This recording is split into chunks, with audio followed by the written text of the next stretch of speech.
Pagpalang umaga po sa bawat isa sa atin. Amen. Purihin ang Panginoon sa ating pong pagsasama-sama ngayon. Tayo ngayon ay pinagtipon-tipon sa biyaya ng ating Panginoon. At ngayon po ay ang ating ika-25, our Silver Church Anniversary. Purihin po natin ang ating Panginoon. Pwede po ba tayong magpalakpakan? Bigyan po natin ang pinakamataas na papuri sa ating Panginoon sa umaga po nito. Tayo po ay magsimula sa panalangin.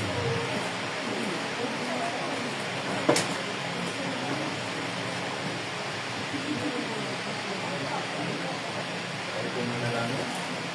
Bigyan po natin ang ating mga bata. Kami ng presensya ng Panginoon. Dakilang Diyos, kami po yan, nagpapasalamat po. 25 taon ng biyaya, Panginoon, sa simbahan ito.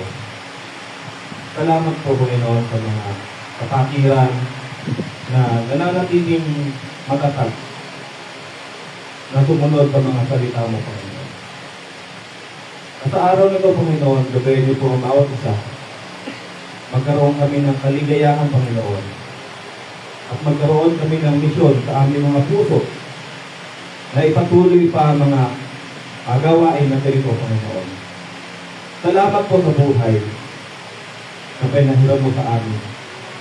Salamat po sa masaganang buhay na pinagkaloob mo sa bawat isa.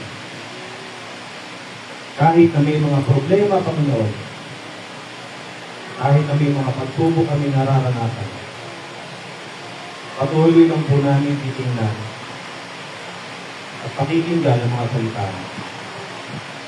Salamat po sa lugar na ito na pinagkaloob mo na maidaos namin ang aming pagtitipon upang tanggapin namin mga biyaya pa may pagkakaloob mo sa amin. Salamat po sa napakagandang klima. Ang samantalang tumigil po ang init, ang samantalang tumigil po ang ulan. Sa buong araw po ito, Panginoon, sabi po namin nilalapit ang lahat. At sa mga pag-aaralan po namin mga salita mo, Panginoon, supurin niyo po ang mga puso ng bawat isa at patuloy na lumakad sa mga salita mo. Kaya na po namin nilalapit ng lahat sa pangalan ng aming Panginoong Hesus. Ay punto ba ako sa ating pong scripture reading? Galatians chapter 2 po.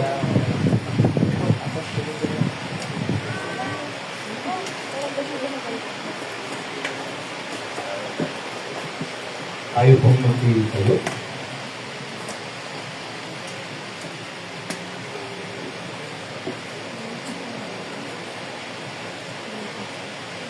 Tingnan po kung awin po lahat. Kalitan po tayo. Galatians chapter 2.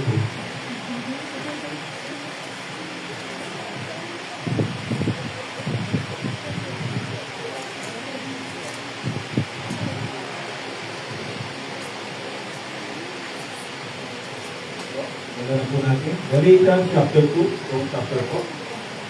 Then 14 years after I went up again to Jerusalem with Barnabas, and took Titus with me also.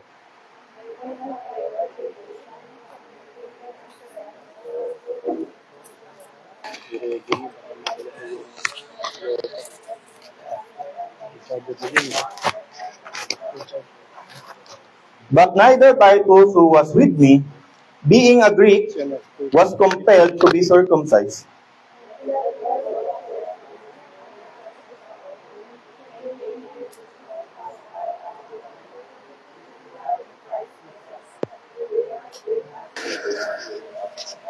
To whom we gave place by subjection, no, not for an hour, that the truth of the gospel might continue with you.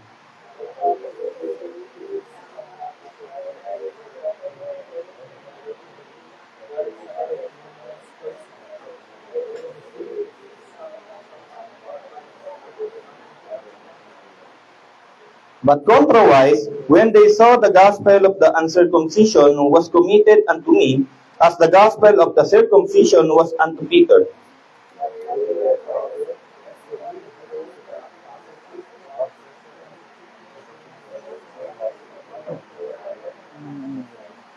And when James, Cephas, and John, who seemed to be pillars, perceived the grace that was given unto me, they gave to me and Barnabas the right hands of fellowship, that we should go unto the heathen, and they unto the circumcision.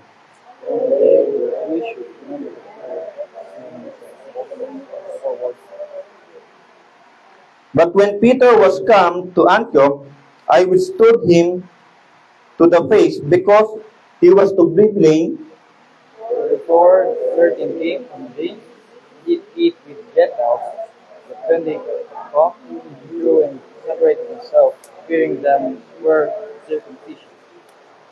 And when the other Jews dissembled likewise with him, insomuch that Barnabas was also carried away with their dissimulation. And when I saw he walked not rightly according to the truth of the gospel, I said unto Peter before them all, Thou, being a Jew, livest after the manner of Gentiles, and not as do the Jews. Why compellest thou the Gentiles to live as the Jews? We, who are Jews by nature, and not sinners of the Gentiles, Though we have been not justified by the works of the law, but by the faith of Jesus Christ.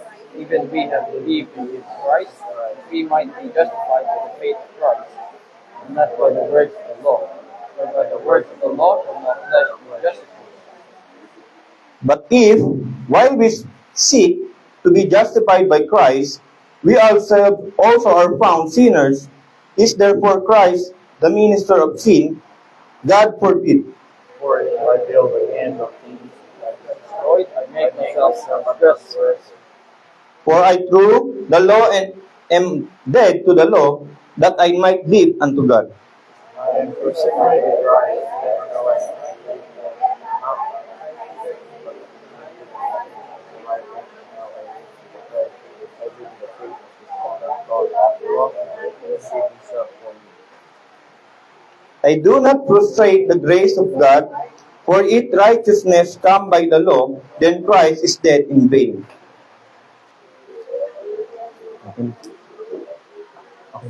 Lasa po. Amen po. Purihin ang Panginoon sa pagkabasa ng kanyang salita. Manatili po tayong nakatayo para mawit. Bigay po natin ang ating pinakamasaya at pinakamasiglang pag-awit sa ating Panginoon. Amen po ba? Lasa po. Awitin po natin. Standing on the promises. Okay, to God be the glory po muna. Awitin natin.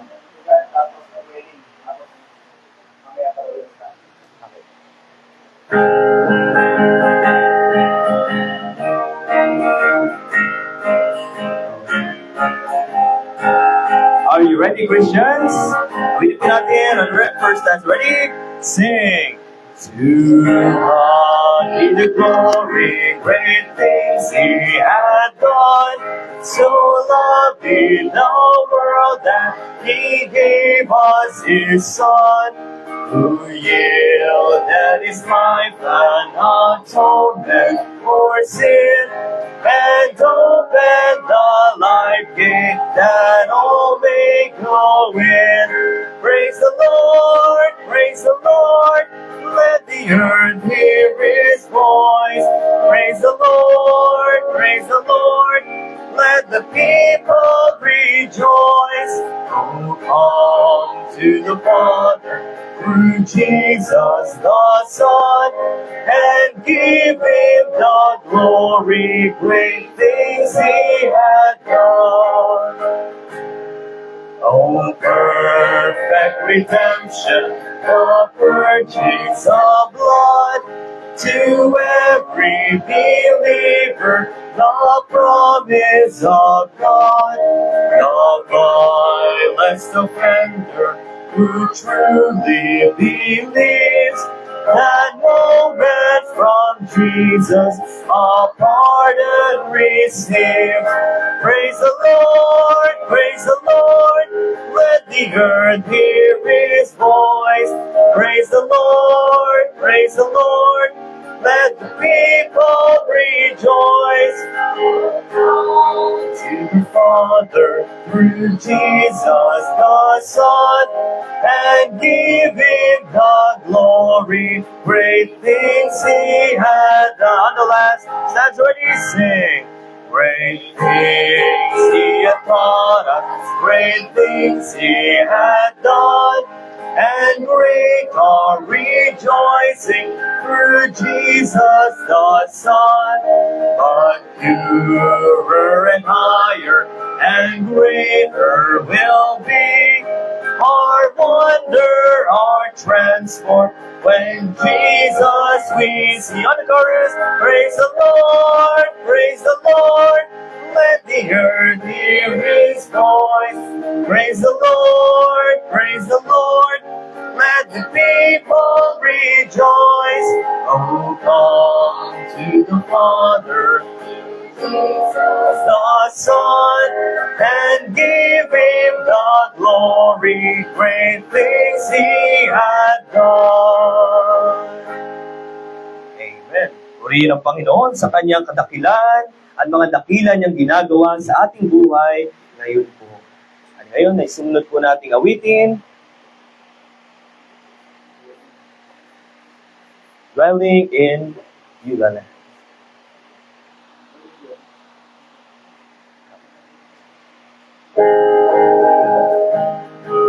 Excited na po ba kayo na makapasok sa kaharian ng Diyos? Mga papuntang langit, taas ang kamay. Ay, parang hindi nyo feel na bumunta ng langit. Awitin natin, Dwelling in Beulah Land, first verse. Ready, sing! Far away the noise of strife upon my ear is falling. Then I know the sins of earth beset on every hand. Doubt and fear and things of earth in vain to me are calling. None of this shall move me from Beulah Land. I'm leaving on the mountain, underneath the cloudless sky. Praise God! I'm drinking at the fountain that never shall run dry. Oh yes, I'm feasting on the manna from a bountiful supply, for I am dwelling in Beulah Land. Stanza po na ito, all ladies sing. Lord, behold the storm that upon the world is king. Amen.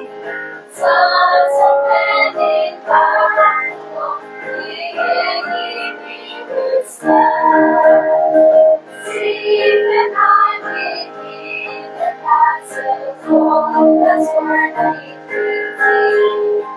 Nothing there can reach me. This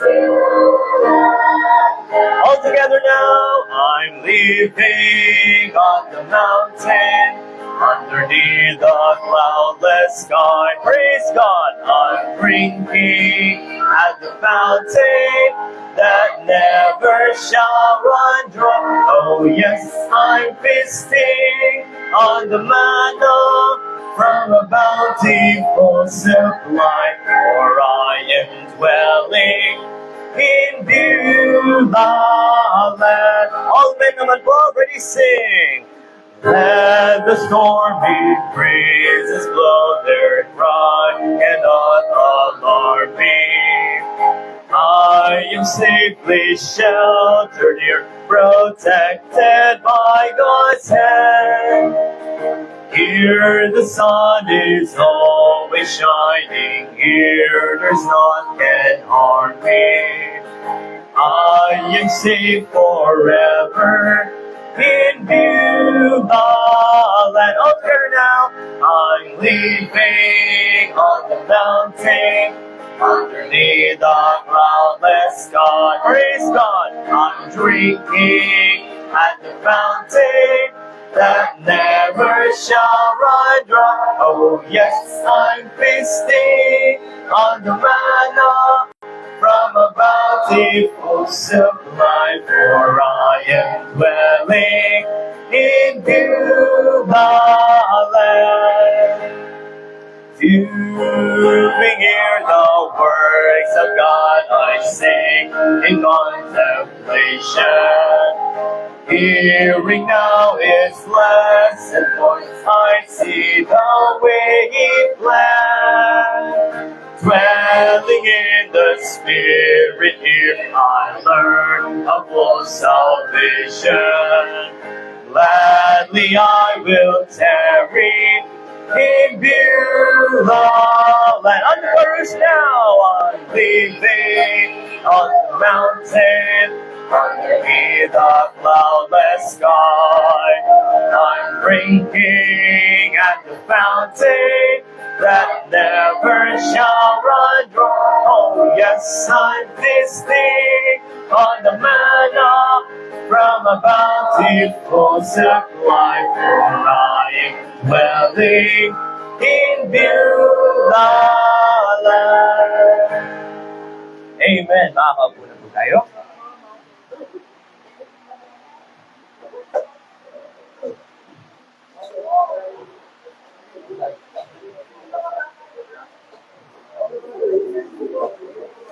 Ngayon po ay mapapakinggan natin ang ating po mga mommies or the mothers ng ating po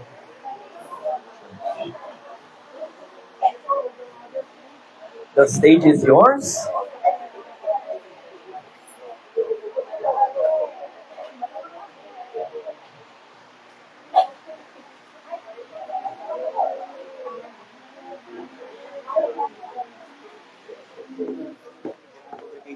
Asan yung minus nila? Asan yung minus one nila? Tutugtugin ba ni sir?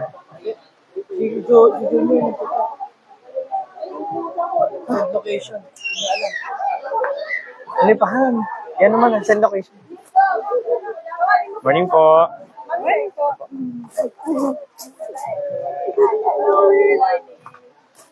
Asan siya?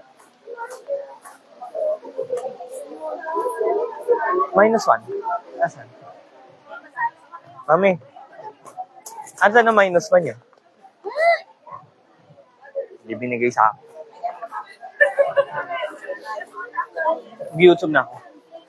Ano yun? Ano? Meron po tayong kopya. Mas malalaki. Ano itsura nun? Yung piano. Caleb? Oo.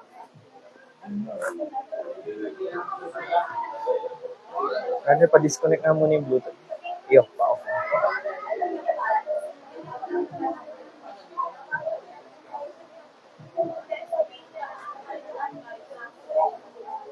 Thank you.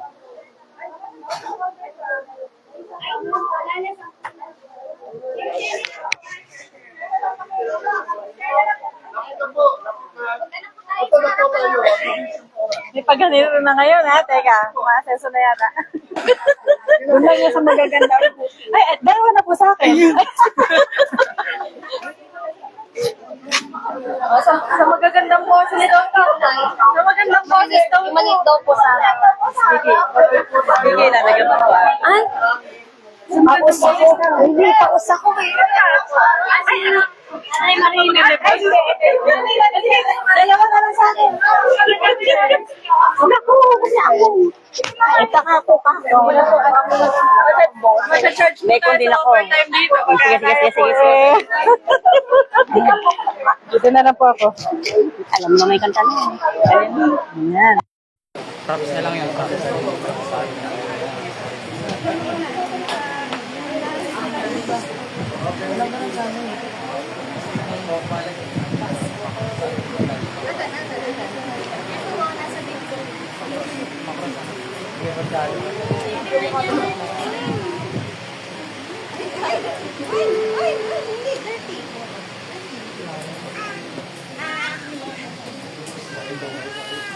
Mahangin din, ano? Yun na lang, mas mahangin din.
Jesus is mine.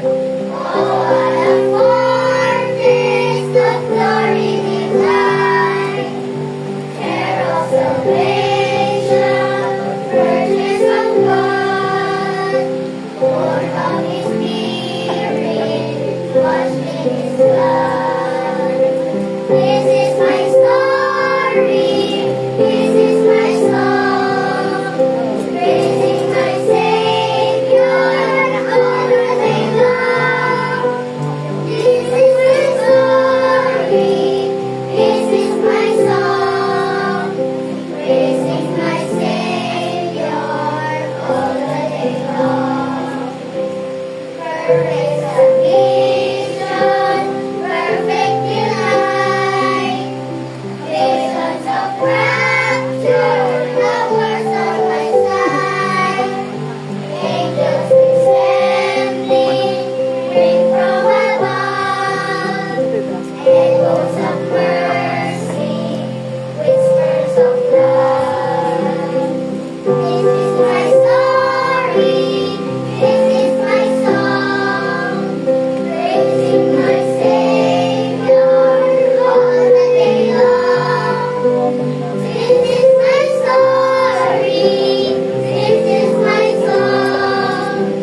Praising my Savior all the day long. Perfect submission, all is at rest.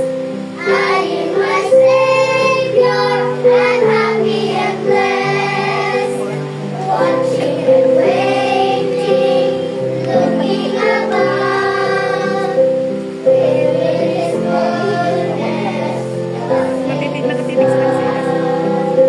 this is my story, this is my song. Praising my Savior all the day long. This is my story, this is my song. Praising my Savior Parang nakikita rin tayo sa mundo niya, no? Parang nakikita rin tayo sa mundo niya.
Run the race with patience. Oh, Jesus.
Budget no.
Okay? Salamat po sa mga waiting niya. Puri po, Panginoon. At yun po na napabuli po ng Panginoon sa amin sapagkat pinili po ng napakabiliso ng panahon.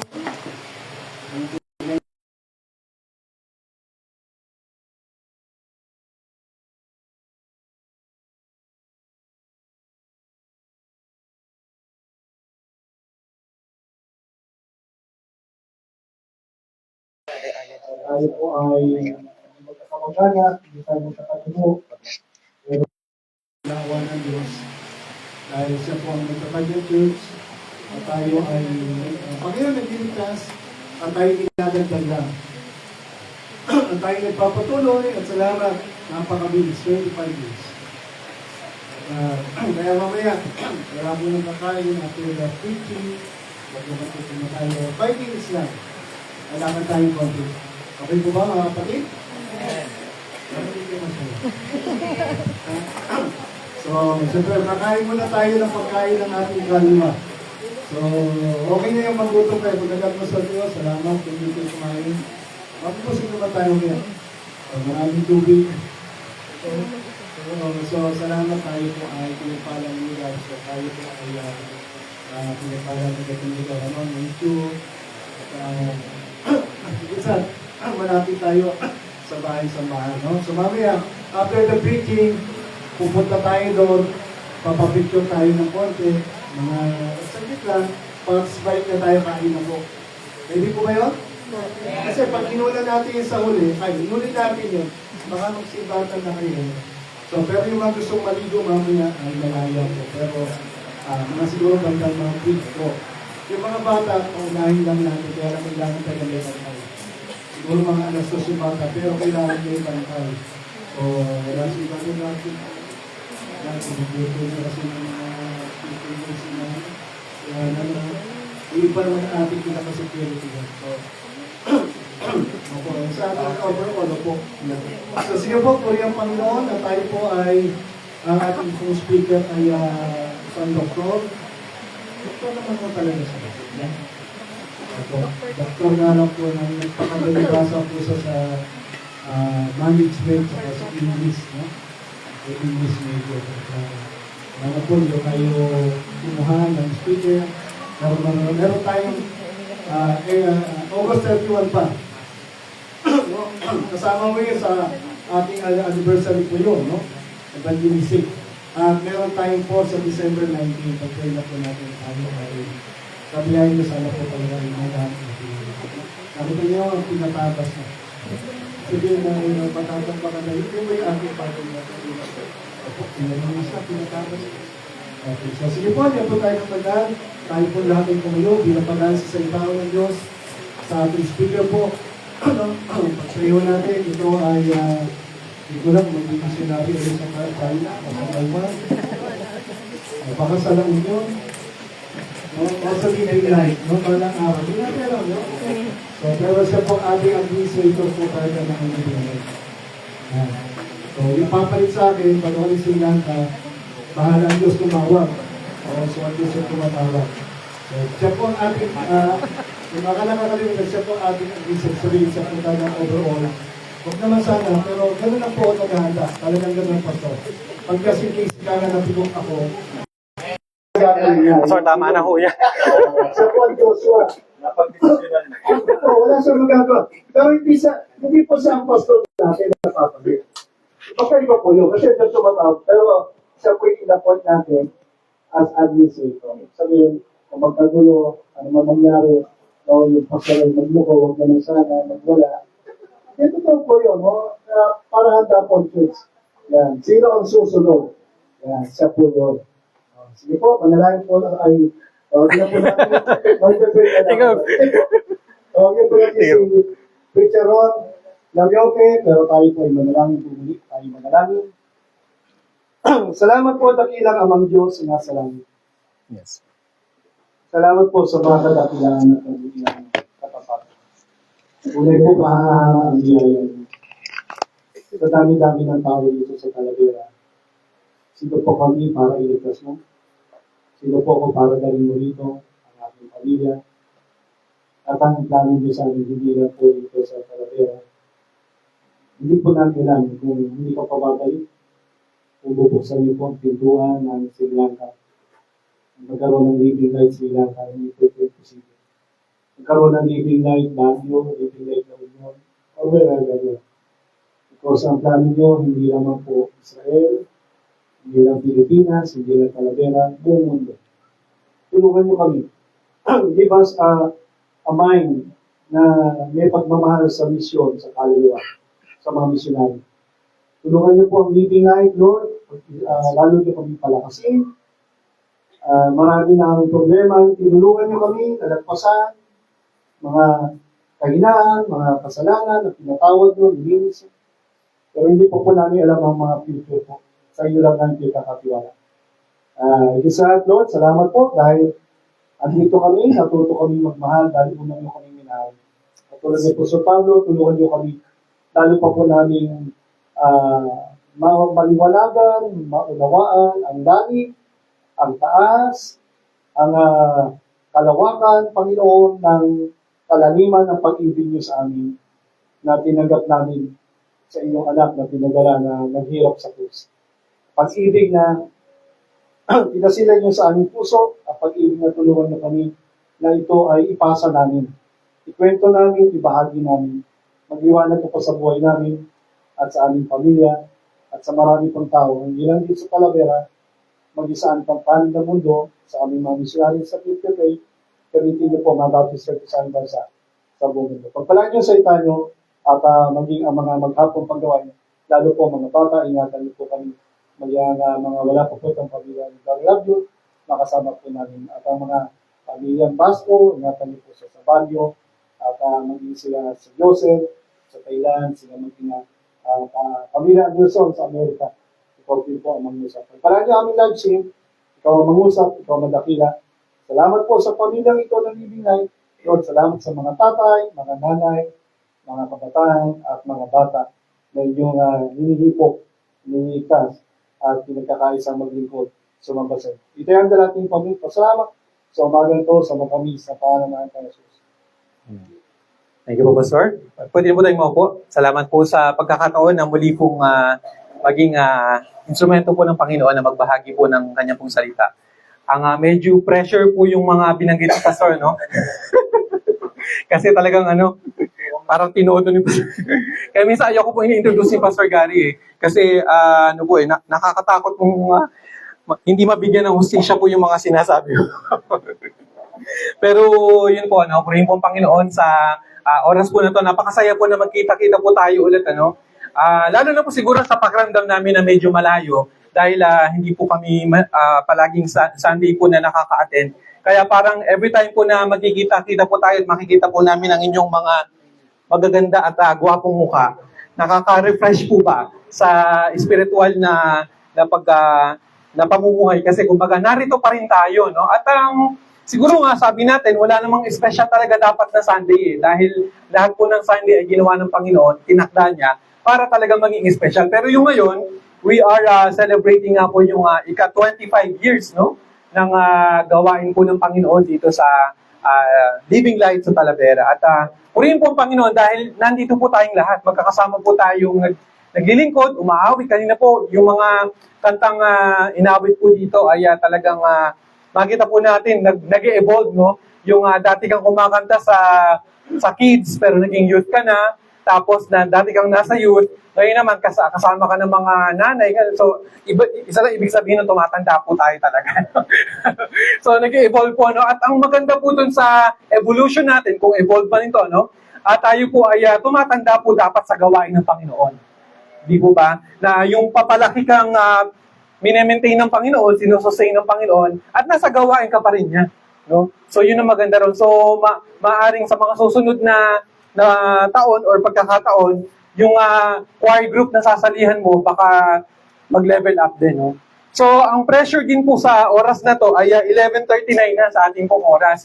Eh, yung hinanda ko po sanang ibabahagi sa inyo ay, sabi ko, iniisip-isip ko, paano ko kaya gagawing 15 minutes, yung 10 minutes ko lang na i-share? So, sabi ko, paano ko kaya gagawing 15 minutes ito? 10 minutes lang dapat. So, keeping aside po, ay simulan po natin sa pagtingin po sa unang slide po. An anniversary is a milestone, no? Not the finish line. So ngayon po ay milestone po yung ating pinagdiriwang, no? At pagka sinabi pong milestone, it is a milestone in the mission of God, no? So pagka po, sa next na po natin para medyo mabilis, no? Ang milestone, sabi po ng dictionary, ay importanteng event or major achievement, no? So, ang milestone kasi usually sa bata din, no, yung development, parang si Baby Ellie, dating nakakagapang, tapos tayo-tayo. So, may mga development to. So, sa isang bata. Pero ang milestone ay pwede rin gamitin sa katulad ng pangyayaring ito. Ito ay isang importanteng pangyayari. Sabi po dyan, no, important event. Meron bang importanteng pangyayari sa buhay ninyo? So that is also a milestone. Meron bang parang halimbawa, anniversary sa mag-asawa, that's also a milestone, no? So sabi rin dito, a major achievement. So pwedeng you will graduate as an honor student. Ito ay milestone din. Na-promote bilang principal, nakapasa, no? It's a milestone, no? So kumbaga, ang dami pong milestone na pwede tayong ipagdiwang o i-celebrate, no? So pwede rin siyang specific marker of progress, no? So kumbaga, yung development ng isang bagay o pangyayari ay milestone po na matatawag, no? So pagka in-improve mo yung sarili mo, dati kang kumbaga, hindi masyadong faithful sa church at ngayon ay mas na lalo kang naging faithful sa Panginoon, milestone mo rin yun, kapatid, no? So, meron tayong mga na-overcome na kahinaan. Tuloy po natin. So, sabi po natin kanina, milestone ito ng mission ng Panginoon, no? At nasa mission po tayo. Kumbaga sa sundalo, wala ka sa isang sinihan na manonood ka lang ng TV, no? We are on the mission field. So, kumbaga, meron po tayong mga trabahong gagawin, ano po? At sabi diyan, the church must continue. So, 25 years and years to come, no? Marami pong mga paparating pang taon na dapat po tayong maglingkod. At magtutuloy-tuloy po yan ang pag-preach ng gospel, winning souls, teaching sound doctrine, supporting missions, lahat ng mga pwede pong gawin. Kung mapapansin po natin, walang iba. So kahit po 25 years ngayon at sa panibagong 25 na naman, wala po halos magbabago dito. Hindi po maiiba yung misyon, no? Kasi yung misyon ay settled na po yan bago pa malikha ang mundo eh. So settled po yung misyon na dapat nating gawin. So ibig sabihin po, taon ay darating, lilipas, mawawala, tayo rin tatanda, mamamatay, pero yung mga bagay na ito, mananatili. Hindi natin ito babaguhin. Kasi ang Panginoon ang nagdisenyo niyan eh. Ang Panginoon ang nagdisenyo ng mga gawain po na ito, hindi tayo. Pero, kung mapansin niyo po mga kapatid, ang Panginoon nag-design, nagtalaga, at dinala ka niya dyan. So, hindi po ba ito ay isang pribilehyo na tayo po ay bahagi ng napakagandang misyon na ito, no? At sa ika-25th year po ng Living Light Baptist Church, napakaganda po na makita na patuloy po natin ginagawa yung mga bagay na to. So, kahit na sa 26 years, 27 years, diamond, golden, ano man, platinum, o ano pang mga titanium, ano? Meron bang gano'n sa years, no? So, wala pong magbabago dito, walang bago. Wala ring bago sa hawak nating Bible. Wala na po tayong idadagdag dyan eh. So, ang pinag-uusapan na lang, ang lagi na lang nating pinapaalala sa sarili natin, paano ka tatagal sa gawain ito? Kasi yun yung challenge eh. Hindi po lahat tatagal. May mga nagsasarang church. May mga miyembrong nalalaglag, may mga pastor na bumibigay, may mga taong bumabagsak sa kasalanan, at lahat tayo ay prone dito. Walang may immunity po sa atin. Ibig sabihin ng immunity, walang, kumbaga, kahit nasaksakan ka ng antivirus, pwede ka pa rin magkasakit. Dahil tao lang tayo eh. Pero anong magbibigay sa atin ng immunity? Only the Lord. So kumbaga po mga kapatid, napakaganda po na makita na natin ngayon, ano yung pangarap mo para sa church? Kasi 25 years na eh, milestone yan, nabanggit natin kanina, no? Minsan, di ba, kapag tayo ay nakatapos ng junior high school, anong susunod sa junior high school? Senior. Pagyari ng senior, college. Pagyari ng college, di ba, pag during your graduation, anong iniisip ng isang kolehiyon na magtatapos sa kanyang pag-aaral? Yung trabaho, di ba? Yung pangarap na tuloy-tuloy niyang gagawin, no? So, sabihin po natin na tayo ay nakatagpos ng 25 years. Anong pangarap natin gagawin para sa gawain ng Panginoon?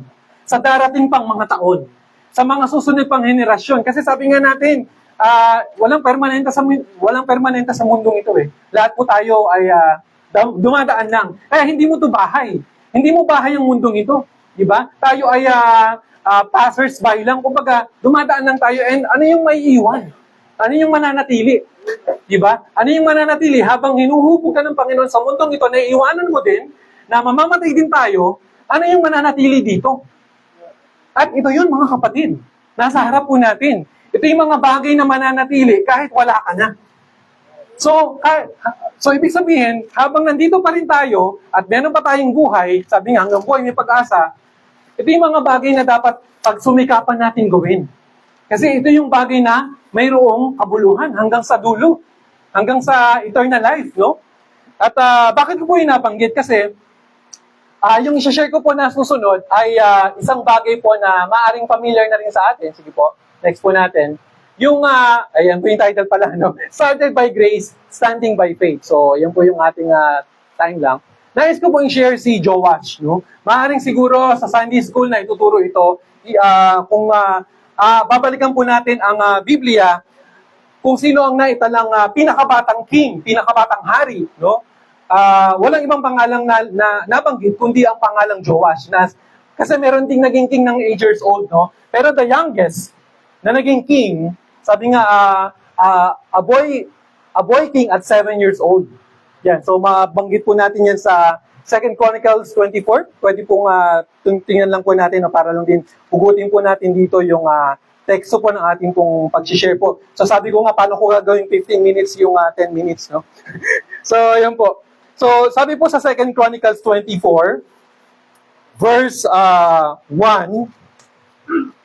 Joash was 7 years old when he began to reign. So, reign, no? Naghari, no? He reigned 40 years in Jerusalem. So, napakabata po, no? Naging hari na agad at 7 years old. Meron po bang naitala sa kasaysayan ng mundo, kung meron po kayong ma-share, no? Na naging hari din, naging presidente ng isang state o ng dito sa Pilipinas na 7 years old? Wala po, no? So, kumbaga, ang taas ng mga standards, mga requirements, pag mag-a-apply tayo ng trabaho, ang daming mga dapat na mga na-accomplish mo, may educational attainment ka dapat. At ang minsan mahirap bang baguhin, yung pleasing personality. Paano kung medyo hindi ka naman kagwapuhan, kagandahan? Pero nakalagay kasi ron, with pleasing personality, and then nakalagay pa ron an edge. So, kumbaga, wala ka ng edge pagka medyo pangit tayo, no? Medyo hindi talaga bagay sa trabahong pinapasukan. So, sa mundo, ang daming standards. Pero mapapansin po natin, dito sa ginawa ng Panginoon kay Joash, ginawa siyang hari at what age? 7 years old. Anong ginagawa ng 7 years old sa panahon natin ngayon? Nagkukulay ng libro. Diba? Pumapapak ng pita. Diba? Anong mga ginagawa ng 7 years old? Nagkahapon, nanonood ng Netflix siguro o naglalaro ng gadget. And that will be a king at this time. Siguro kung babalikan po natin ang history, although walang gadgets, pero 7 years old is a 7 years old boy. Hindi yan sorry for the word, parang nanuno sa punso na namatanda at naging mature na agad. Walang magic na nangyari. So, natural na siya ay batang 7 years old at naging hari siya. So, anong pinakita ng Panginoon dito when studying this? Mga kapatid, ako din po, pagka nagbabasa rin, siguro kayo rin ay ganun po, na bakit ito sinulat ng Diyos? Bakit ito nasa Bible? Bakit ito nandito? Anong mensahe ang pwede mong kuhanin dito? No? Ilang taon ka nung nakilala mong Panginoon? Ilang taon ito nung siya ay ginawang hari ng Diyos? Diba? So, ang Panginoon hindi tumitingin sa edad kung sino ang kanyang pipiliin. Wala siyang tiningnan standards nung niligtas ka. Wala siyang tiningnan faithful ka ba, Brother Waki, para maging Krisyano ka, parang ganun? Faithful ka ba, sister ganito, para i-bless ka ng Panginoon? Wala. Wala siyang tiningnan edad, hindi niya tiningnan yung kakayanan ng edukasyon, kasi 7 years old pa lang eh. Magdo-drawing lang yan siguro sa throne, no? Maglalaro lang siguro, kukulitin lang yan yung mga soldiers dun sa palace, maaari, di ba? Pinakita ng Panginoon na malakas man o mahina, pwede niyang gamitin. Bata man o matanda, pwede niyang gamitin sa paglilingkod. So, wala po tayong dahilan in the next coming years, mga kapatid, na tayo ngayon, nasa hustong edad tayo. Nasa hustong, maaring siguro, hindi naman tayo super na mahirap, pero may kakayanan tayong maglingkod. No? And this 7-year-old boy ay nagro-rule ng Jerusalem. He was the king of Jerusalem, and for how many years, mga kapatid? 40 years yung sinabi sa verse 1, di ba? So, 40 years siyang naging hari. No? So, imagine, 7 years old king na siya, sa ika-8-year-old niya, hanggang sa 47 years old niya, hari siya. To understand, para po unawain ang ating pinag-uusapan, so, ibig sabihin, nung ika-15-year-old niya, king pa rin siya. Nung ika-20 years old niya, king pa rin siya. 25 years old niya, king pa rin siya, until 47. And then, namatay siya, no? So, ibig sabihin, mga kapatid, hindi po tiningnan ng Diyos ang estado mo nung niligtas ka niya. Hindi po tiningnan ng Diyos ang kaya mong gawin o ano pa bang makakontribute mo nung niligtas ka niya. Hindi niya yun tiningnan. No? Kaya po mga kapatid, ang kagandahan po sa nangyayari sa buhay natin ngayon, sa ginagawa po natin ngayon, always understand mga kapatid na ito ay biyaya lang ng Diyos. Kaya po balikan natin yung title kanina, sabi doon na nagsimula tayo sa biyaya ng Diyos, pero nakakatindig tayo dahil sa pananampalataya. Di po ba? Lahat naman biyaya lang ng Diyos eh. Bakit ka malusog? Bakit tayo may mga masayang pamilya? Bakit tayo may mga bagay na nai-enjoy po natin sa mundong ito? It's all by the grace of God. So, ibig sabihin mga kapatid, kung ito'y biyaya lang ng Diyos, hindi mo deserve. Kasi di ba ang biyaya ay unmerited favor nga. Ito yung bagay na binigay sa'yo pero hindi ka dapat pasok pero pumasok ka. Parang ganon. Hindi ka dapat bigyan pero binigyan ka. So anong feeling ng ganon, di ba? Yung parang hindi ka dapat isinama sa listahan ng matatanggap ng ayuda pero nakatanggap ka. Parang ganon, di ba? Yung mga nagtatampo sa 4Ps o kaya sa DSWD ng 25 kilos na bigas. Eh wala sa listahan. Balik na lang ng bahay, iyakan. Di ba? O luhaan, sorry. Di ba? So, pero dito nasama ka kapatid sa listahan ng buhay mo ay nakalista sa langit. Sabi nga, di ba? Hindi, lagi ko itong minsan napabanggit na hindi man malagay sa mga magagandang marmol ang pangalan mo by donated by Don Juanito Valdez, no? Pero sa langit, your name is written down. Hindi man tayo nakapag-donate ng maraming mga bagay-bagay, pero kapatid, the fact na niligtas ka ng Diyos, walang dahilan para huminto ka. Walang dahilan para manlamig tayo. Kasi ayan no, a 7-year-old boy was anointed by the Lord to be the king. Nung naligtas tayo, maaring 20 years old, maaring 16 years old, maaring kabataan ka, grade 7 ka, grade 10 ka. Ito, grade 1. Tama ba ako? Grade 1, 7 years old? Or grade 2, no? Grade 2, naging hari. Anong grade ka kapatid nung naligtas ka? Anong grade ka nung nakilala mo ang Panginoon na nadala ka sa church? Iba sa atin, adult na. Iba sa atin, mukha ng adult pero bata pa. Parang ganun, no? So, anyway, just an introduction, no? At may ginamit dyan, no? Si Jehoiada the priest. Tingnan lang po natin, sabi ko nga, gagawin ko lang 10 next na po natin. So, mapansin po natin, if you want to read by yourself, you are welcome to read all these verses kasi we don't have much time. So, 2 Kings 11:12, balikan po natin. So, madali ka rin, di ba? Ganun sana, di ba? Madali yan lahat. No? And then, 2 Chronicles buong chapter po. Andyan lahat, no? Nung gusto nating pag-aralan, no? Pero, ibigay po natin yung pinaka-mensahe po na gusto iparating sa atin ng Panginoon. Sige.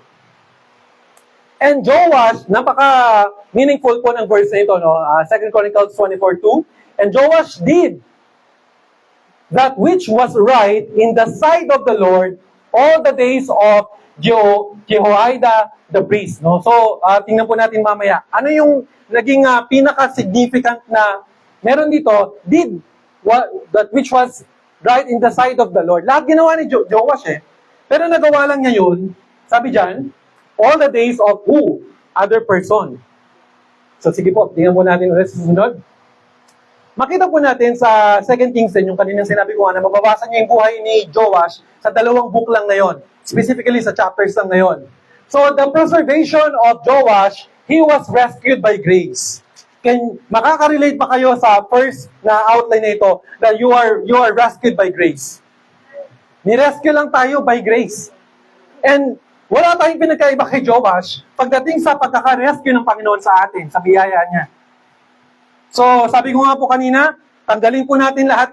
Na-introduce man ako ni Pastor na doktor, pero wala po yun. Ano? Hindi po natin tinitingnan na edge yun sa pagiging, kumbaga, lahat po tayo ay maglingkod po ng Panginoon. So, whatever we have and whatever we are po, no, lahat po tayo ay nakasumpong lang ng biyaya ng Panginoon. Ibig sabihin po mga kapatid, yung preservation, napakahalaga ng salitang ito. Yung preservation ng Panginoon sa Living Light Baptist Church, 25 years pinreserve yan ng Panginoon. Pagka pinreserve mo ang pagkain, alam na alam ito ng mga nanay, para hindi mabulok, lalagyan ng asin, ng mga isda siguro, no? Lalagyan mo sa rep, hindi mabubulok. Pinreserve, no? Pinreserve ng Panginoon ang gawain niya para meron kang pagkakataong maglingkod sa Kanya. Tanggalin mo ang church sa buhay mo. Anong opportunity natin maglingkod? Maaring limitado, pero hindi natin sinasabing yun lang yung dahilan, ano? Pero dinisenyo yun ng Panginoon eh. Dinisenyo ng Panginoon ang church para kailanganin mo. So kaya wala pong miyembro, wala pong kapatiran, ang kayang, kumbaga, pwede ka mabuhay ng walang church. Okay po yun. No? Pero merong kakulangan. May kulang. Kasi you are added in the church. Yun po yung sinabi rin sa Acts eh. Buti sana kung nag-spread out lang sila nung naligtas sa Acts, no? Pero sinabi nung dinagdag sila sa church, at ang church hindi naman building. Dinagdag ka sa gawain sa pamilyang ito ng Panginoon. This is not Pastor Gary's family. This is not Brother Ron's family. This is the family of God.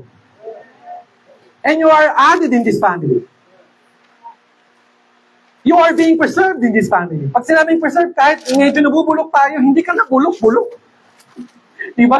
Yung ipin natin mabubulok, mabaho pagka kailangan ng patanggal, ano? Pero tayo, nandyan ka pa rin, kumbaga, di ba ang isang pagkain preserved, ano ang effect? Fresh. Are you preserved? E di dapat fresh ka. Ano ba? Hindi ka dapat mukhang bulok. Di mo ba mga kapatid? Di ba? Yung isang gusto, bakit natin gustong na-appreciate natin ng isda pag fresh? Na-appreciate mo ang prutas pag fresh? Na-appreciate ng Diyos ang lingkod, ang paglilingkod mo sa Kanya pag fresh? Hindi tira, hindi bulok, hindi konti lang, hindi tinipid. So, pinreserve ka ng Panginoon, for how many years ka ng Krisyano, pinapreserve ka ng Panginoon. At gusto ng Panginoon magpatuloy ka, dahil pinapreserve ka niya eh. Yun ang disenyo niya sa'yo, kapatid. Yun ang disenyo sa ating lahat dito, na hindi tayo maging watak, hindi tayo, kumbaga maging solid tayo. Because may plano ng Panginoon kasi hindi natin mararating ang 25 years kung wala siyang plano. At may paglabas ka natin, kita mo agad ang plano eh. Di ba?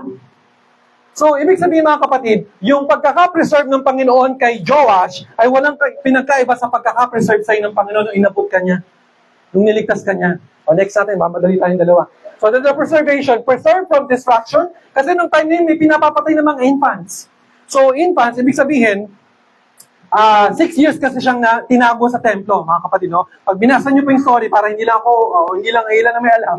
So, tinago po siya sa temple, no? Kasi yung kanyang lola, ay gustong manatili lang na parang hindi makuha yung parang pagiging kingship or yung pagiging hari niya. So, kumbaga, may ibang plano dahil si Joash ay nasa line of David.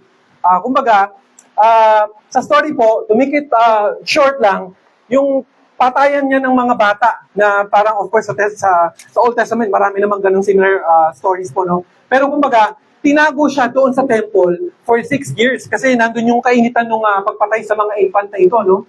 So, ibig sabihin, may plano agad ang Panginoon sa'yo. So, ibig sabihin, may plano agad ang Panginoon sa kanya kahit na pinapatay lahat ng mga possible na maging hari nung time na yon, nakaligtas siya. So, hindi po hadlang. Pagka ginusto ng Panginoon na ikaw ay magpatuloy, ipapreserve ka ng Panginoon.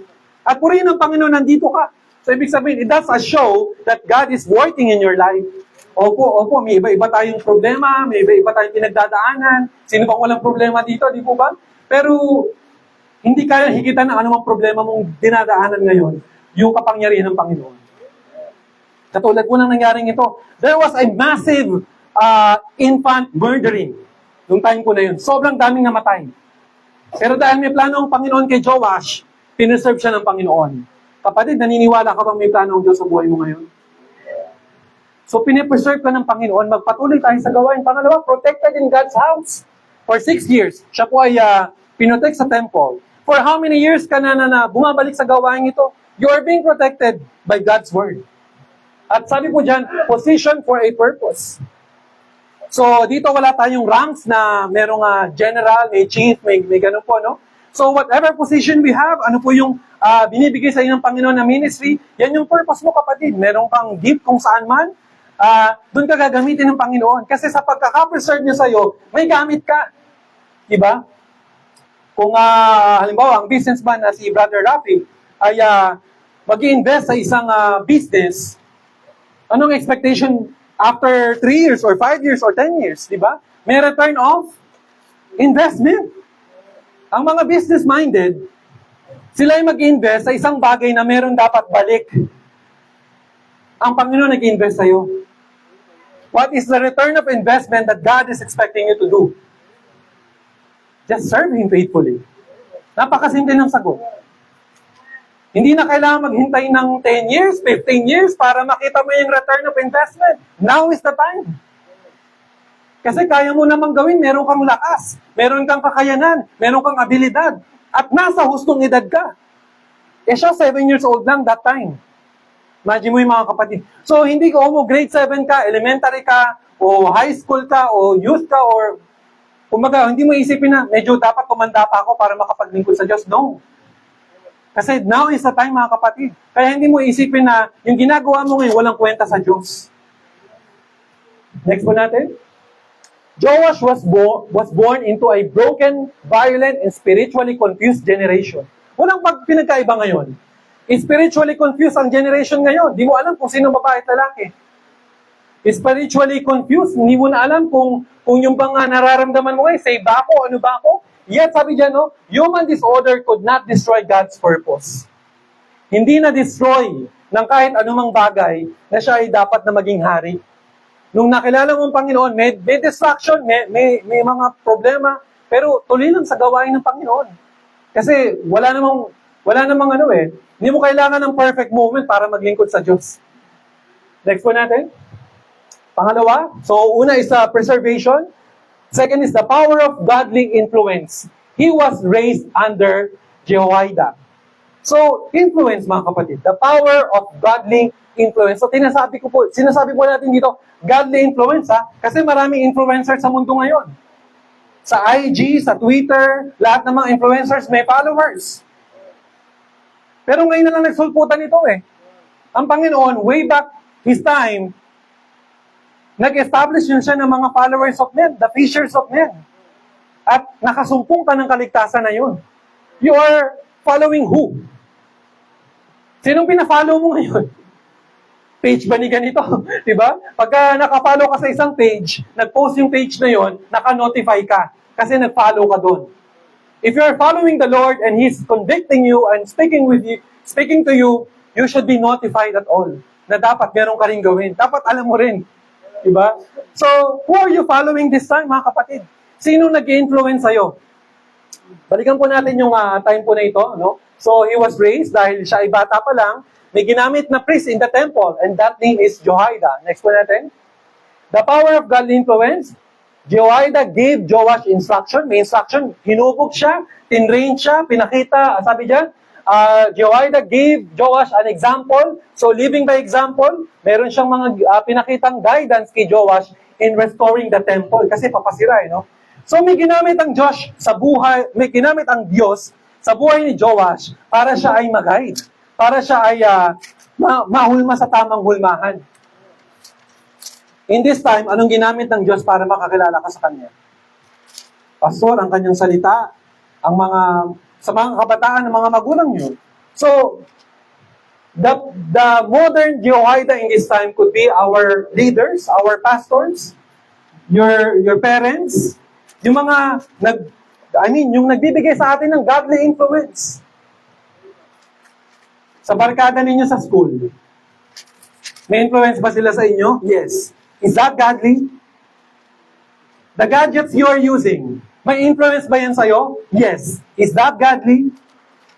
Sa mga binabasa natin, sa mga dumadaan sa ating feed, lahat ng bagay na nakikita natin, actually, pati nga pag-kurso natin sa kurso natin, sometimes we are influenced by our teachers. Sometimes we are influenced by our kamag-anak. Dahil gusto ng lola ko, gusto ng ganito, ganyan. So may ginamit ang Diyos sa'yo para daling ka sa church. At sa konteksto ng buhay ni Joash, ginamit si Jehoiada para siya ay hubugin, para siya ay pakitaan ng tamang examples. Kaya ang challenge din sa mga magulang, sa church leaders, sa kung sino mang namumuno, ipakita mo yung pinipreach mo. Ipakita mo yung example mo dapat. I mean by example, binabawal mo yung anak mo na mag-gadget pero ikaw naman number 1. So hindi po dapat, no? Binabawal. Sinasabihan mo yung anak mo na mag-church pero ikaw hindi ka nag-church. So same thing, by example, no? Mamumuno ka by example. Kumbaga, kung ano yung gusto mong maging resulta sa mga anak mo o sa church mo, you have to show by example. No, hindi ko po kailangan na masyadong i-elaboration. Kung ano yung gusto nating ipakita or i-adapt sa ating mga anak, pinapakita dapat ng mga magulang at first. So, ganun din sa church, mga kapatid. So, next po natin. Ang problema po dito, ang naging resulta nung pagtitrain, paghuhubog kay Joash, the temple was repaired. Na-repair yung temple, yung worship na rin yun, kasi okay na yung temple mas convenient ngayon ang pag-worship siguro. The people return to the house of God, the people give gladly, no? So meron ng, may mga nag-offering, nagkaroon ng spiritual revival, no? Ibig sabihin mga kapatid, may resulta yung ginagawa mong bagay sa nagpa-impluwensya sa buhay mo. Ulitin ko po sino ang nag-i-impluwensya sa'yo ngayon, may resulta yan na pwedeng maganda o pangit. Kasi in the life of Joash, he was trained by Jehoiada. At ito nga po yung naging resulta. No? So, may hari siya, pinangunahan yung pag-repair ng mga bagay-bagay. So, yung mga initiative na ginawa po niya ay nanggaling po yung idea, maaari, hindi naman siguro 100%, of course, wisdom pa rin ng Panginoon. Pero, ginamit si Jehoiada sa buhay ni Joash para mangyari ang mga ito. So, sa buhay natin ngayon, kunin na natin kaagad yung mensahe, ano ang bagay na nag-influensya sa'yo o sinong tao nag-influensya sa'yo para maglingkod sa Diyos? Sinong tao nag-influensya sa'yo para magpatuloy sa gawain ng Panginoon? In a good way muna kasi mamaya may bad. No? So, sinong tao o anong bagay ang nag-influensya sa atin para magpatuloy sa Diyos? Pasalamatan mo yan. Magulang mo ba yan? Pastor ba yan? Kapatiran ba yan? Kung sino man, no? So, ibig sabihin mga kapatid, yung bagay na hinahayaan mong mag-influence sa'yo ay mayroong resulta sa buhay mo at sa buhay ng ibang tao. Diba? Kaya nga, diba, may mga miyembro din na pagka nagkaroon ng issue, o kaya sa ibang bagay, hindi lang naman sa konteksto ng church, nasisira yung relasyon. Kasi, yung influence na, halimbawa, na brainwash ka, na marisol, yung nasulsulan, diba, yung mga ganong bagay, na nakukontrol tayo nito eh. So, it's a reminder kapatid na kung ano man yung bagay na hinahayaan mo maka-influensya sa'yo, nakukontrol ka rin ito. So, na-influensyahan ka ba ng social media? Kaya nga, di ba, ang daming cases ngayon na yung sinasabi nilang walang, kumbaga, may mental health problem, may mga parang anxiety sila. Ngayon na lang din halos no? Lumalabas mga ganitong cases. Kasi, they are influenced by pwedeng pressure, pwedeng anumang bagay na, anumang stress, So, ang message po dito kapatid, anong nakaka-influensya sa'yo ngayon, nakaka-apekto yan sa decision mo. Next po natin. Sige po. The third one, di ba, 4 lang ito, mabilis lang. The peril of borrowed faith, no? So, bagong salita po ba yung nabanggit nyo, narinig nyo itong borrowed faith, no? Yung panganib, yung danger ng may borrowed faith, no? So sa buhay ni Joash, una, na-preserve siya ng Panginoon. Ginawa siyang hari in the first outline. The second outline, siya ay ginaid ni Jehoiada, no? Pangatlo naman, ito na yung parang sa story, yung turning point, no? Yung sabi nga, papunta pa lang sa exciting part, ito yung part na parang may turnover, meron ng turning point, no? He depended on another man's convictions. Ito yung naging problema.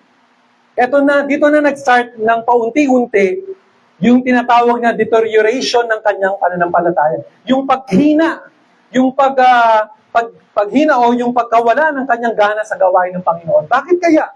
Sabi dito sa 2 Chronicles 24:2, Joash did that which was right all the days of Jehoiada. So, get natin agad yung mensahe. Ano po yun? Ano po yung nakita natin dito? Saan lang halos na-rely, na-depende yung kanyang mga ginawang maganda sa previous na slide natin na na-restore yung church, nag-offering yung mga tao, na-revive yung mga tao. Nangyari lang pala ito halos lahat sa influence ng Jehoiada sa buhay ni Joash. So, next po natin. So, borrowed faith says, I attend because my parents attend. Ito yung example ng mga borrowed faith, no? Kasi, kaya ko po inintensyon na ilagay yan, maaaring present yan sa ngayong, sa kasalukuyang oras natin. I serve because my pastor tells me. I pray because someone reminds me. So lahat, may taong nakadepende bago gawin yan. Dito po sa borrowed faith, okay lang yan sa mga simula, sa mga bata, yung mag-guide sa kanila ba? Wala pong problema, no? So, halimbawa, mga elementary level, high school level, siguro, yung ba, okay, mga bagong Krisyano, na nagsisimula pa lang, okay lang po na meron silang parang guide, no? Pero, ang personal faith says, even when no one reminds me, I will seek God. Even when no one sees me, I will obey God. Even when others compromise, I will remain faithful. So, ano po ang meron bang pinagkaiba yung borrowed faith sa personal faith? Ang laki po. Kasi eto yung magtatagal. Halimbawa lang, huwag naman mangyari mamatay na si pastor. Magsasara na ang Living Light Baptist Church. Kung magsasara na yan, that is in the borrowed faith. We are in the borrowed faith. Prayer meeting, 3 lang kayo na church or na umattend. Umattend ka lang kasi dinalo ka sa bahay. Noon, danas sa amin yan si Sir Bebs. O yung mga iba po, sila Ate Jo, yung sila Ani din, yung magbibisita ka, hintayin ka para makapunta sa church, no? Maaring borrowed faith yung mga ganun eh. Pero hindi tayo nanatili doon, nag-grow tayo dapat, no? So hindi yung nag-church ka lang kasi sinundo ka, hinintay ka, sumama ka lang sa practice kasi napilitan ka. That is borrowed faith. Kung simula yan ng iyong pagiging Kristiyano at pananampalataya mo, okay lang. Pero kung nawala na yung taong nag-encourage sa'yo na gawin yan, problema yon. Kasi hindi mo siya ginawang personal. Hindi mo siya inaming parang sa'yo. Yung ginagawa mo ngayon, dapat bubukal yan sa buhay mo eh. Bubukal yan sa puso mo. Na magbibigay ka kasi that is something you know na kalooban ng Panginoon. Ginagawa mo yung paglilinis ng church that, alam mong inutusan ka man, pero alam mong yun yung bagay na pwede mong ibigay para sa Diyos. That is personal faith. Nagbigay ka ng maliit o malaki, alam mong kalooban niya ng Panginoon, that is personal faith. Pero kung ano ba, natakot ka lang, nahiya ka lang, kasi sige, magbigay ka na nga at nakakaya naman kay pastor, wala silang pagkain. That is borrowed faith. Sige, umattend ka na kasi tatatlo lang tayo nag-attend sa prayer meeting. That is borrowed faith. Anong faith ang meron po tayo ngayon na dadali mo in the coming years of Living Light Baptist Church? Hindi po natin sinasabing bawal na bawal ang borrowed faith. Okay lang po sa simula. Pero kung yung pagkakasi nakatingin ka na sa tao para lang magpatuloy sa Diyos, wala pong mangyayari. Tested na yan, proven na yan. Kaya nga po, kumbaga kung kami tumingin lang sa mga una-unang pangyayari sa church, ang church is struggle dati. Tumingin lang tayo sa hindi nakakabayad sa renta ng church. That is borrowed faith. Tumingin lang tayo sa amoy, nag-rely lang tayo sa amoy ng tinapa dun sa Pag-asa. That is borrowed faith. Ang baho dito sa church. Ang init dito sa church. Walang maupan. Pag dumating ako, wala nang maupan. Di ba? Mga kumakanta sa church, mga sintonado lahat. Borrowed faith. Kaya pag may nag-comment na gano'n, borrowed faith yan. Di ba kapatid, kung nanatili lang tayo sa mga inconvenient na experience ng church, baka po wala tayong i-celebrate na ganito katagal na taon. Di ba? At naniniwala ako na ang bawat isa sa atin may testimony na gano'n. Na kung ikaw ay bumigay lang o sumuko lang, nag-surrender lang dati na parang natisod ka lang, there will be no person like you sitting here right now. Wala po eh. Pero salamat ang Panginoon nagbibigay ng personal faith. Pinapalakas po tayo araw-araw. So, yun po, no? So, ang nangyari po dyan kay Joash, next po natin. Borrowed faith. Sige po, next pa natin. Chronicles. So, importante pong event ito, no? Nasa 17 and 18.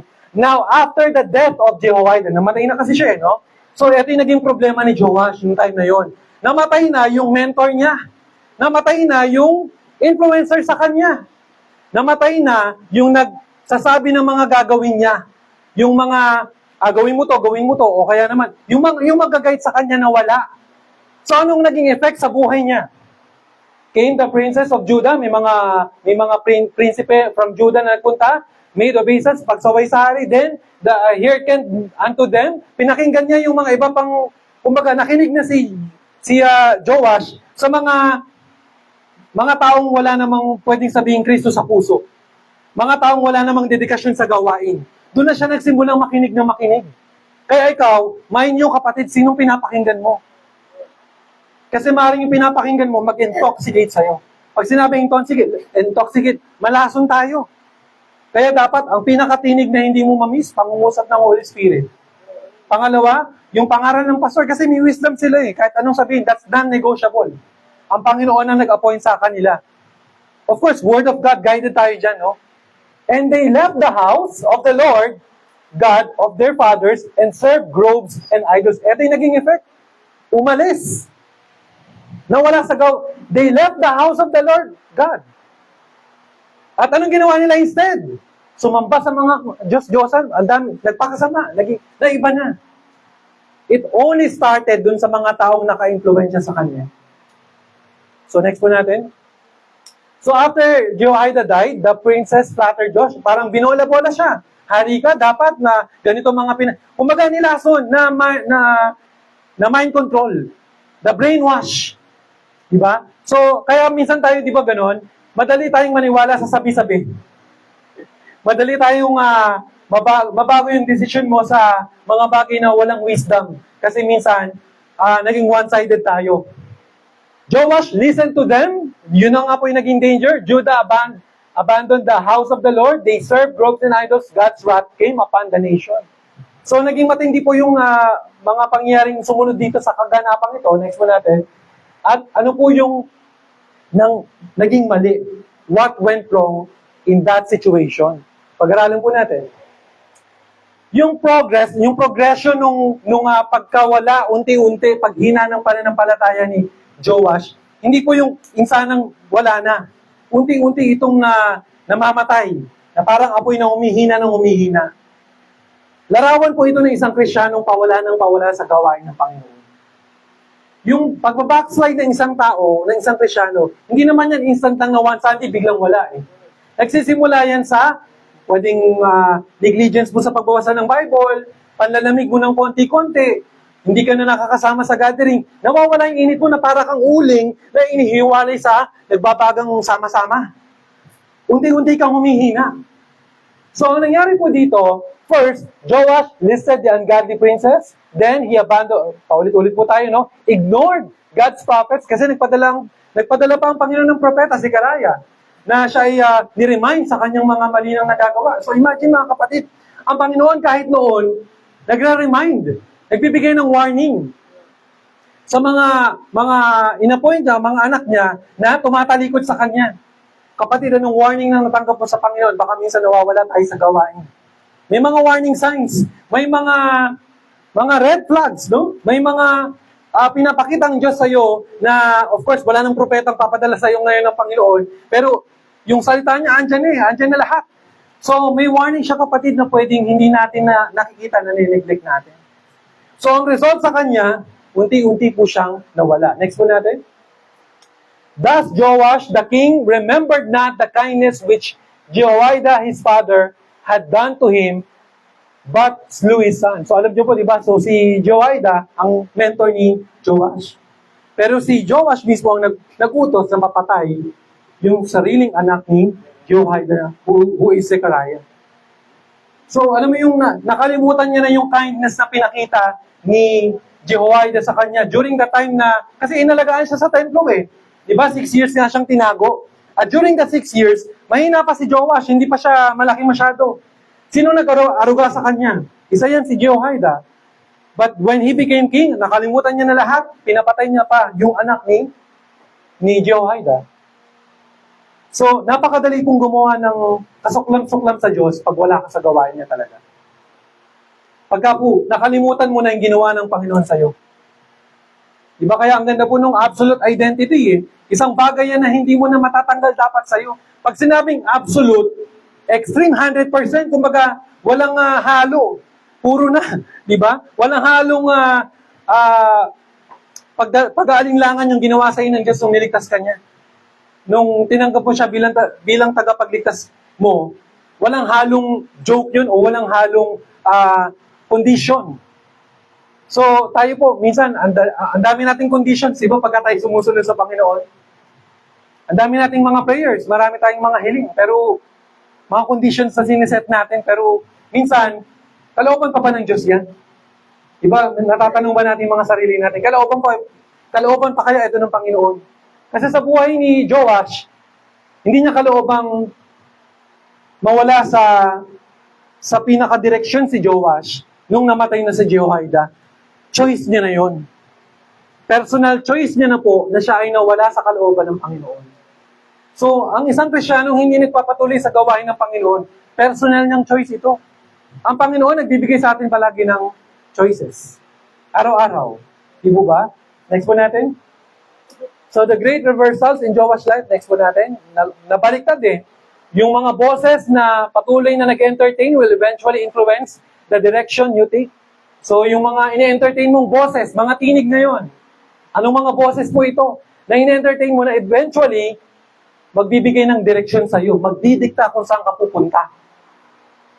Saan tayo papunta ngayon? Saan papunta yung buhay natin ngayon?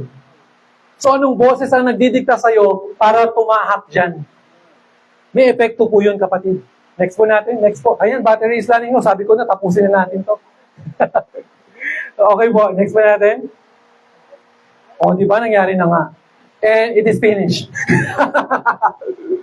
So, ang mga bagay po na sinabi doon ay, nung namatay po si Jehoiada, ang pinaka naging destruction po na nangyari, mga kapatid, ay hindi na po nakabalik si Joash. Doon sa dapat niyang, kumbaga, ma-restore siya dapat doon makabalik siya. Pero hindi po kumbaga, masyado po siyang nilulon ng sistema. At doon po nalungkot ang Panginoon. Kaya alam niyo po, ang nangyari doon, namatay na rin, hinayaan na ng Panginoon na namatay si Joash. At ang pumatay pa sa kanya, yung mismo mga soldiers niya in the temple. Kahiya-hiya po yun. Kasi kumbaga, meron pong war pa doon versus Syrians na outnumbered yung Syrians. Si Joash, syempre king siya may troop siya, may mga soldier siya. Na let's say, outnumbered yung kalaban, pero ang pinapanalo ng Panginoon, yung kalaban ni Joash. Dahil pinahiya siya na siya ay wala sa kalooban ng Panginoon at pinakita ng Panginoon doon na siya pa rin ang may control ng lahat. So tayo po mga kapatid, mga laban nating natalo, anong pinakita sa inyo ng Diyos? Sa mga desisyon nating sablay, ano pong pinakita sa inyo ng Diyos? That He is still in control. Huwag kang mawala sa gawain ng Panginoon kahit makita mo ikaw na lang ang nagpapatuloy. Kasi kay Joash, ang naging danger, masyado nang idinepende yung kanyang sarili doon sa mentor niyang si Jehoiada. Kung masyado mong idedepende yung paglago mo kay Pastor Gary, talo ka, kapatid. Talo tayong lahat. Kasi pag dinepende mo lang ang paglago mo, ikaw na anak, dinepende mo lang sa magulang mo, na kung walang quiet time halimbawa, si Brother Fernan, na prayer altar dun sa family, na ganun lang ang gagawin, hindi ka na magpapasa, ganun po, magiging kawig ang ating buhay. So, kapatid, anumang pong bagay na inaalaw mo mangyari sa iyo ngayon, maaring pangungusap ito ng Panginoon na tayo ay gisingin. Gisingin ka, of course, pinaparana sa iyo ng Panginoon ang kanyang biyaya, ang kanyang pagpapala. Pero, mapansin ninyo, hindi naman lahat ng nangyari sa buhay mo maganda May mga pangit na binibigay ang Diyos sa iyo na experience. May mga bagay na valuable sa iyo na tinatanggal ng Diyos. Na, kumaga, inaalaw niyang parang mag-struggle tayo. Bakit? That is a wake-up call.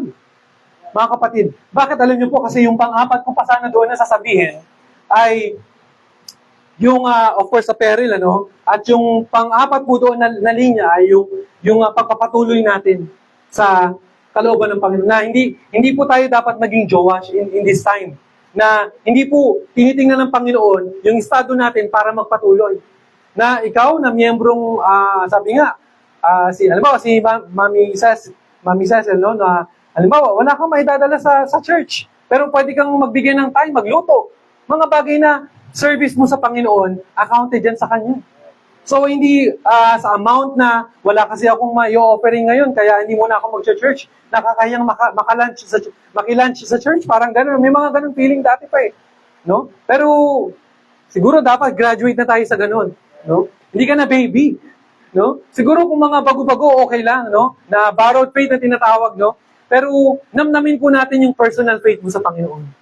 Namnamin mo yan kasi yan panghabang buhay.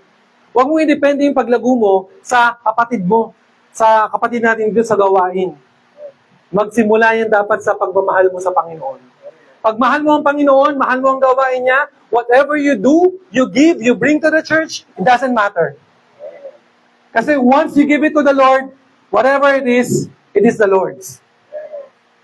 And in the first place, wala tayong mapagmamalaki sa Panginoon, lahat ng galing sa Kanya So, ang kagandahan po doon, yung lakas na binibigay mo, yung time, talent, treasure, pati testimony, another thing.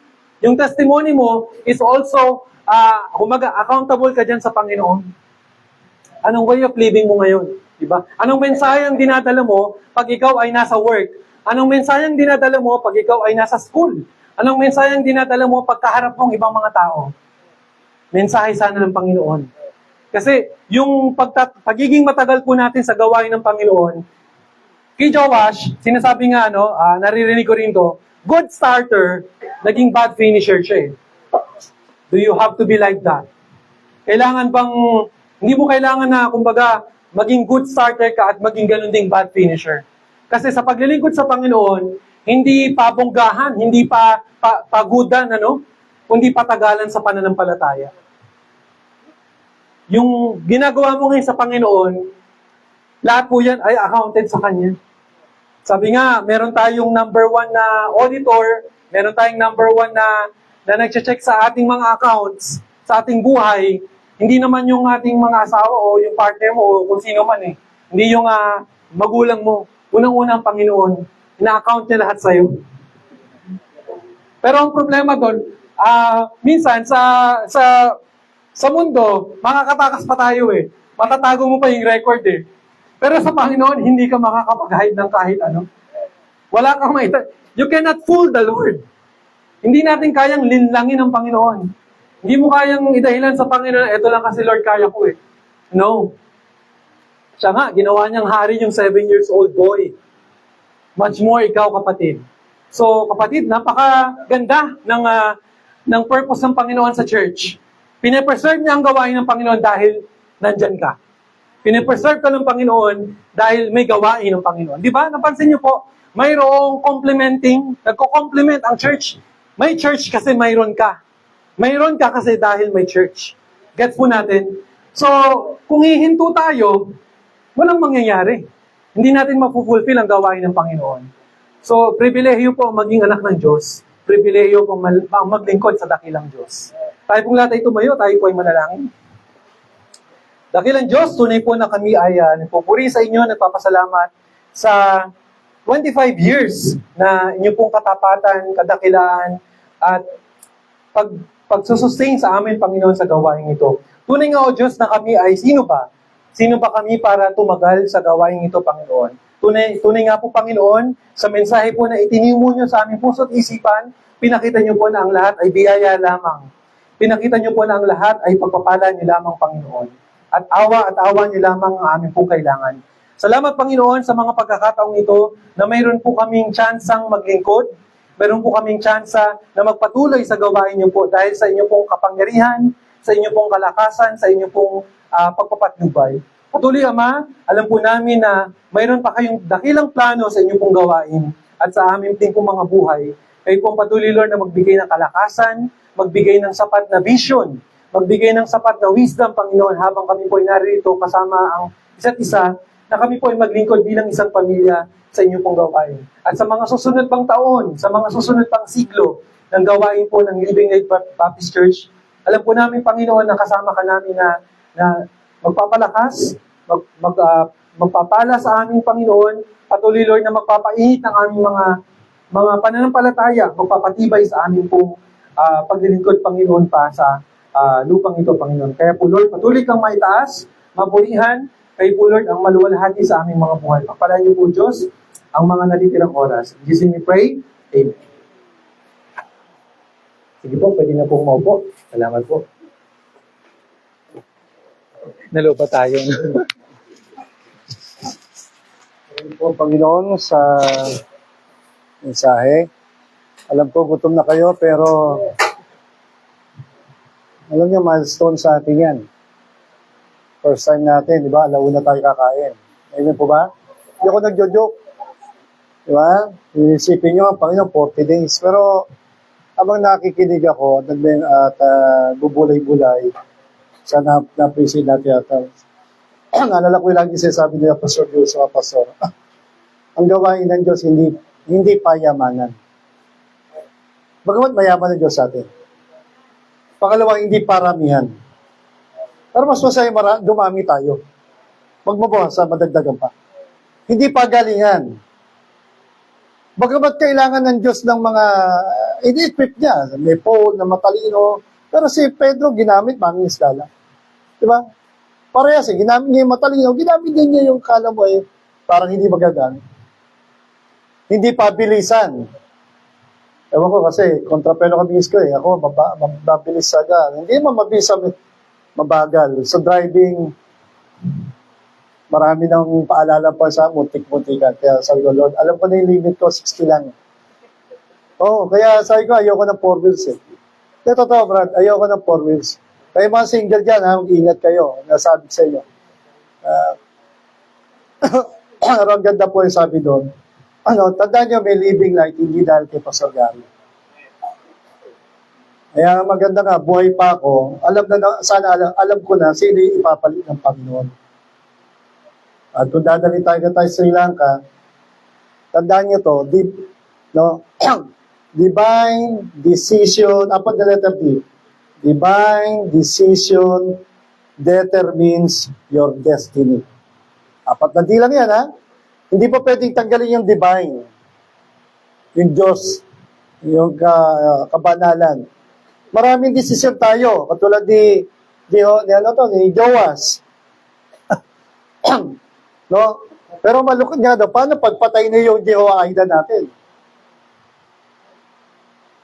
Ayoko na. Yung buhay pa nga ako, marami nang nawawala eh. Nagwawala eh. Diba, mga pamangkin ko nga lang, Santo sa di ba? Kaya napakalaga yung gabay ng Diyos. It talks about the divine. Wala tayo nun eh. Mahalaga yung desisyon, sana laging tama. Pero sana nga, no, tama yung sa ng mensahe. Sana hindi lang tayo good starter, kundi good finisher din tayo. I have fought a good fight, I have finished my course, sabi ni Paul. Kaya idol ko taga si Lima Idol, no? I mean, sabi ni Paul kasi, follow me as I follow Christ eh. Tingnan nyo doon sa Facebook ko, yung aking verse. Ewan ko, ba't yun nilagay? Yun yung talagang gusto ko eh. Isa yung nangako sa Bible bukod sa Paisus, si David, pero si Paul eh, kasi alam niyo si Paul, ang tapang eh. Matapang niya sa noon save, mas lalong tumapang nung maligtas. Ay, yung mga anak ko galit sa akin eh. Magalit sa akin. Sabi ko, habang buhay lang ako, isa lang ang Gary, isa lang ang pastor. Hitler man ako sa tingin nyo, pero makikita niyo ang dahilan bakit kailangan natin maging matapang sa mundo ito. Lagi manak natin, pagkaduwag, pag wala na tayo. Hindi man to laban ng survival, pero kailangan natin ay yun nga, yung divine decision determines your destiny. Tingnan nyo, kung hindi nyo tinanggap ang Panginoon, sa punta kaluluwa nyo. Wala tayo nagkamali sa kaligtasan. Ay, wala na tayo. Wala tayo sa living light, wala tayo. No? Kaya salamat sa mensahe at hindi nagkamali ang Panginoon. Samahan na kayo sa akin eh. Yun lang yun. At salamat po sa mensahe. So, hindi natuloy si Pastor Tan. Sabi niya, kasi talaga dapat si Pastor Tan pa rin. Sabi ko, Pastor, tuloy po yung anniversary, darating po kayo at pipicture na lang po tayo sa place para makita. Pero sabi niya, Pastor, mas maganda sana para memorable ay dun sa dedication kami pupunta. So, yun ang sabi niya. So, hindi naman tayo nagmamadali. Ang Panginoon di ba? Sana'y na. Doon, kung meron man ako natuto maghintay, sabi ko nga sa inyo, hindi ako nagmadali. Basta, doon na tayo sa agos ng Panginoon. Kung ako nagmadali, sabi ko, matagal na wala sa Talavera. Nandun ako dapat sa Natividad. Opo, meron doon na ino-offer sa akin. Kumpleto na. Magpapastor na lang ako. May school din. Pero sabi ko, hindi ako dyan tinawag. Sabi niya, Pastor, dito ka. Sabi ko, sige, tatakbuhin ko. Sabi ko, Pastor Bernie. Pero sabi ko, Pastor, gusto mo tatakbuhin ka yan, Talavera at Natividad. Sabi niya, hindi, Pastor, gusto. Prayer ko dito ka. Ay, hindi ako dyan tinawag.